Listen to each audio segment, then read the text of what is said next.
Apes yang dialami Nadila Saiselar gara-gara salah siko digit nomor pas transfer duit 10 juta rupiah lengit masuk ke nomor dana wong lain. Sehingga korban datangi Polrestabes Palembang minta bantuan polisi.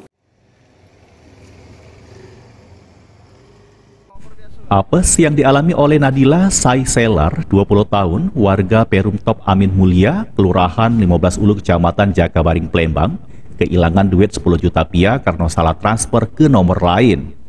Atas kejadian tersebut, korban datangi Sentra Pelayanan Kepolisian Terpadu SPKT Polrestabes Palembang minta bantuan polisi. Menurut keterangan korban, kejadian bermula pas dirinya nak transfer duit senilai 10 juta rupiah ke nomor dana miliknya melalui mobile banking BCA.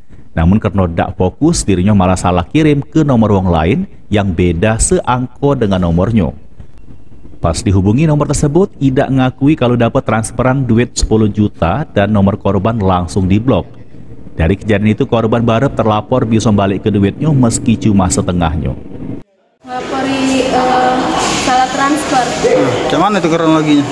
Kronologinya kan dari salah transfer dari M-Banking BCA ke transfer ke Dana 10 juta. Salah transfer tapi masuk ke rekening Dana wong lain. Bedanya nomor beda satu angko. Satu angko cuma bedanya. Jadi sudah kita hubungi yang ke nomor bisa dihubungi, tapi dianya marah-marah di situ bloknya langsung nomor. Laporan sudah diterima petugas SPKT dan selanjutnya ditindaklanjuti Satreskrim Polrestabes Palembang. Heru Wahyudi, PAL TV.